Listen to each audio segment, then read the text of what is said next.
Okay, so the end of the 6 days in Copenhagen, we got our COVID test and jumped on Holland America. I didn't change the screen, but that's not a big deal. Yeah, and we also rode our bikes. We rented some bikes and rode them on the Tour de France for about a mile or two. A lot of people, because in Copenhagen. In Copenhagen, they left the course up so that the general population could ride their bikes on it. So, and then we got on Holland America, and the first part of the first cruise of Holland America was also the Baltic Sea. I'm not finding the right map.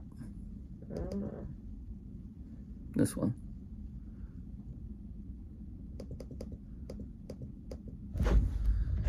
So there's the map of the fourth cruise. When did we start that? In Copenhagen.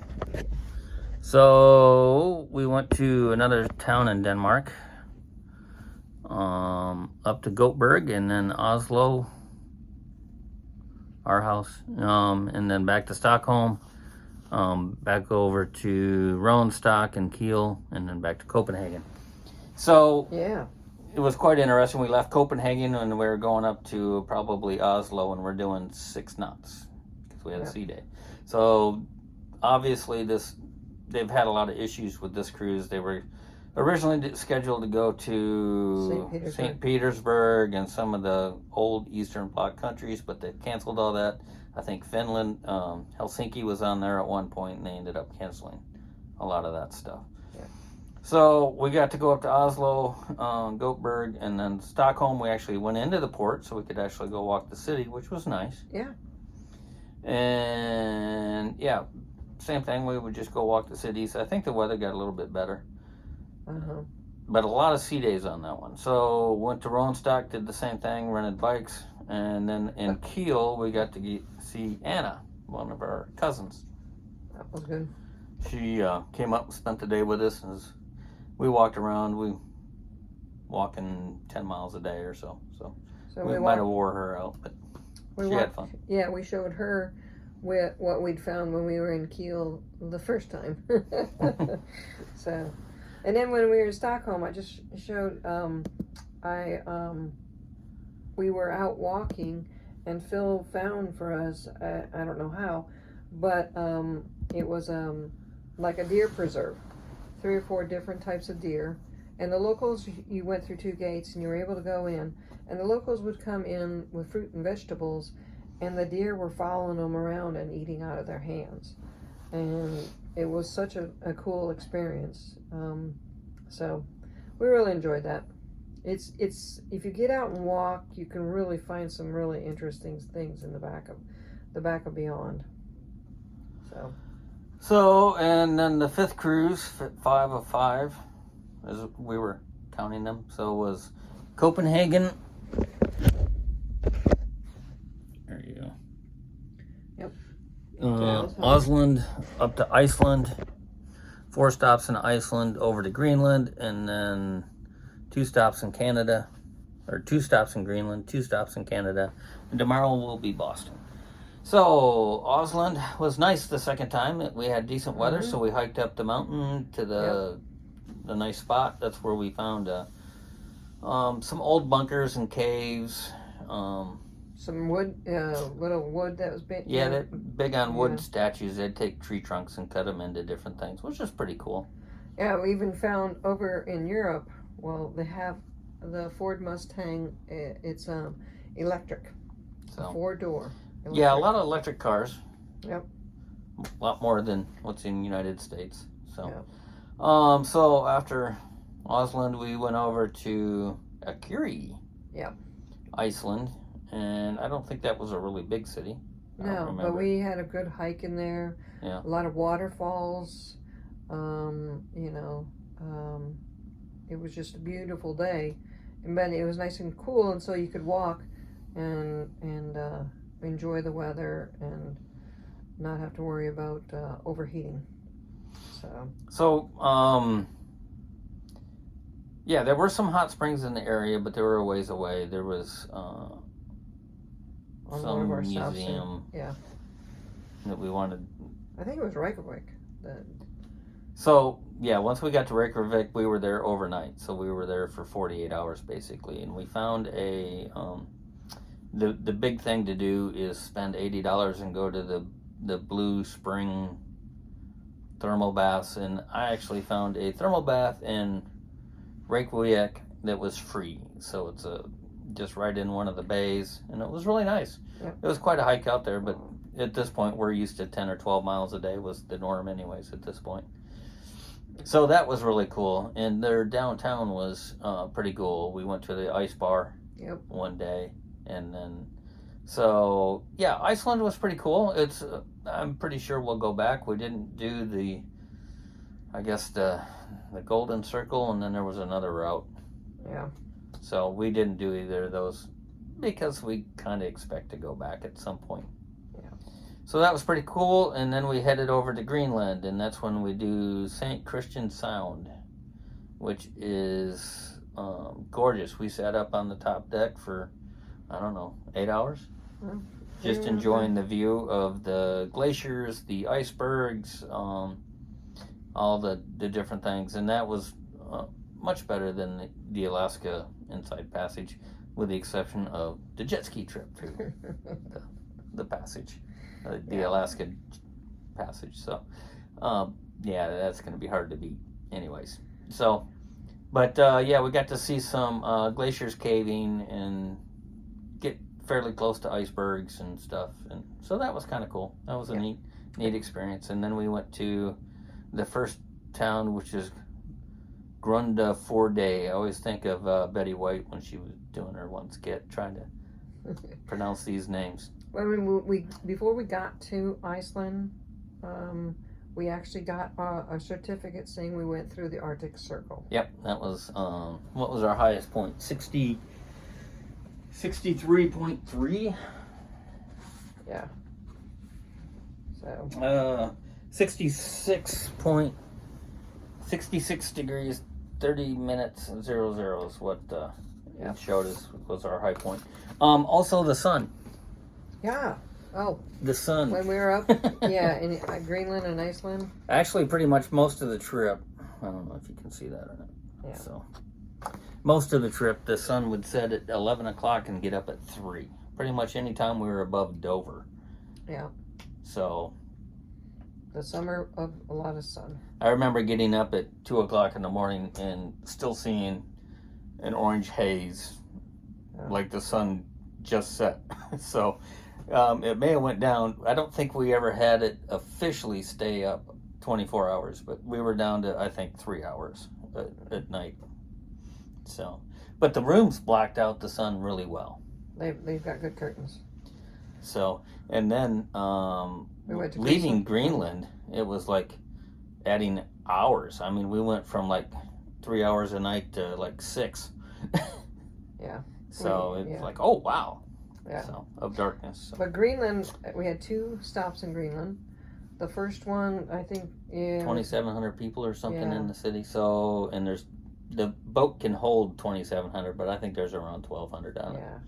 Yeah. It was a very cool little town. We went and hiked out into the lower mountains that are around there a little bit, and then came back, and we were able to find a little restaurant that just opened up, and we were able to have a local hard bread with a club sandwich, so that was good. And it was a very cute little town. Interesting how they all build some of the houses were built into the rock, and then it was very colorful. They had a lot of colorful buildings. Because it's so gray there majority of the year, I think the outside of the buildings are painted very bright red, green, or blue, or purple. It was gorgeous. And so then we went to the last stop in Greenland, and the village was maybe less than 1,000, right? Yeah, I think it was right at 1,100. Yeah, and the people were very welcoming. They were actually coming out of.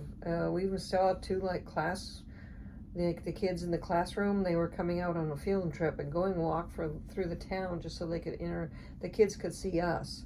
And I even bought some little beadwork there, and I asked the gentleman who made it, and there was a gentleman and the wife there, and the wife said he made it. And this guy looked like he was close, he was in his 80s, but it was very like fish line with little beadwork, and I love it.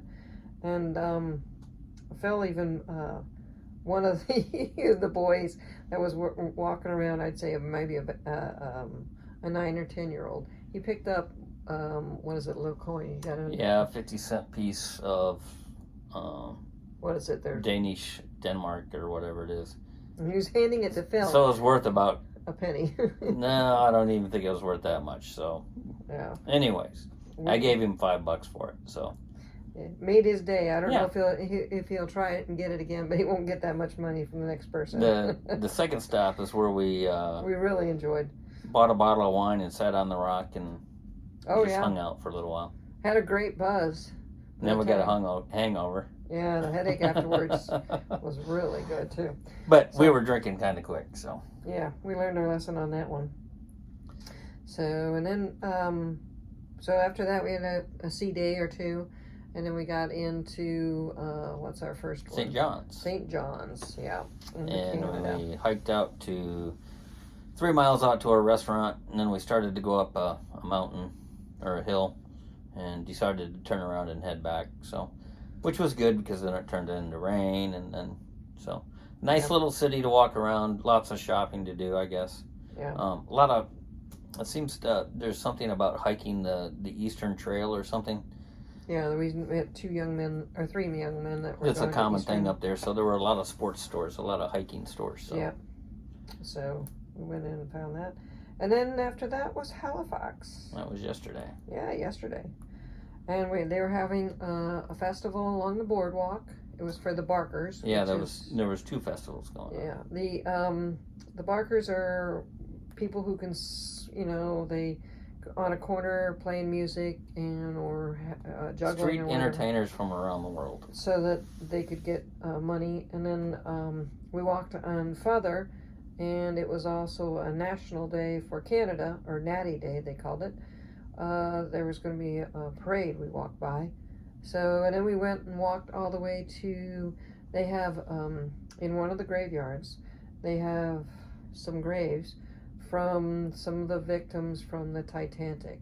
Because I guess when the Titanic went down, the Titanic was a ship that was owned by White Star. White Star had an office in Halifax, and they had 3 ships. Halifax, White Star commissioned 3 ships to go out to find survivors and then not other people. And some of the victims were then buried in Halifax. Not all of them. Some of them were buried at sea. But they kept very good detailed records, so that way, if some of the ones that were buried, they later on and through DNA and everything else and good detective work, they were able to find out who they were, and they were able to put their name on the gravestone. So, I don't know, maybe there's about 100 gravestones. It's not in order of people that were buried there in Halifax. So yeah, that was another nice day. Today's a sea day. Yeah. Still a little bit. It has been foggy quite a bit. We had a perfect day going through the St. Christian Sound, which was we got lucky. Kind of hit and miss. We got lucky. So tomorrow is Boston, and we head home. So I want to say it's 62 cruising days and 75 days in total. Is a rough estimate of how long this trip was. So, and again, I think it was cheaper than us just going to Europe and trying to backpack it or whatever.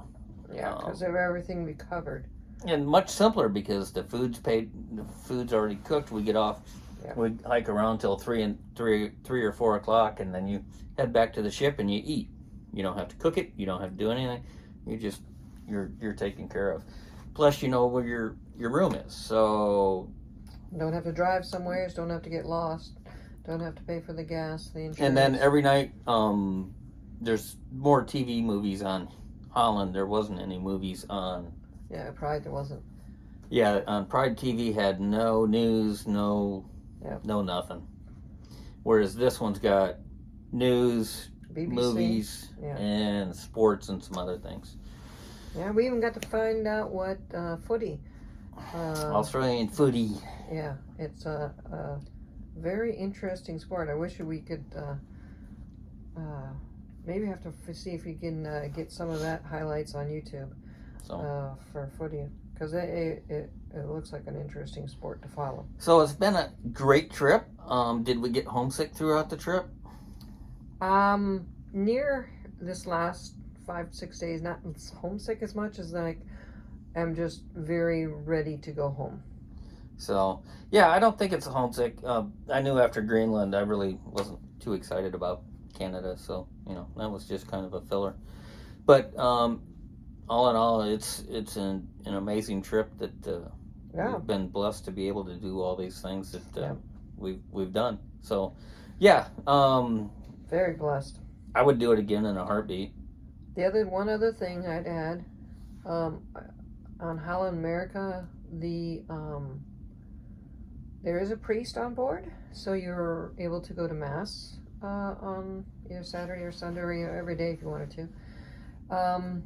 That's great, but also on the Pride in all the different countries, Phil found me a mass to go to on the weekends, and it was very beautiful to experience mass in a Spanish church where I couldn't understand. We went to mass in Sweden. Even there was one in Dover. So it was a lovely experience to enjoy all that variety. So I really enjoyed that. That was gorgeous. But yes, I would go again. And hopefully we will have this opportunity again. So yeah, who knows where the next adventure is going to take us.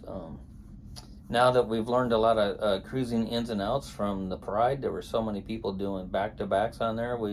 Very educational, like playing in the casino and getting free cruises and doing stuff like that. So we'll be looking at Asia and South America and Australia. So don't know when. We'll figure it out. So, but yeah, I think for right now this will be. We'll still do the van. For short trips, but I think for right now this may be a new direction, because if we do something like Asia, it's going to be another long trip, because I don't just want to go over for 2 weeks and run city to city. I would rather do something like this where it's 60 to 70 days and go experience a lot of the different islands and stuff. So there's a few cruises. It's the internet. So the internet, I think eventually I added T-Mobile. T-Mobile worked really well for us until they shut us down for too much hotspot, which I didn't understand, because I ended up paying an extra $50 for 15 gigabyte for international speeds, so I could look things up and do our hikes and figure out what was in the town, because that's what I would do in the morning is, all right, we're in this town, what do we got? So the phone made it simple to plan and figure out our hikes, and that with all trails, able to find some trails that normal people wouldn't be able to find. So that worked out really good. Google My City or something or other? Yeah, there's a GPS My City would give you overviews of what there is to do in each town. So that come in handy several times also. So, alrighty, that's it for now.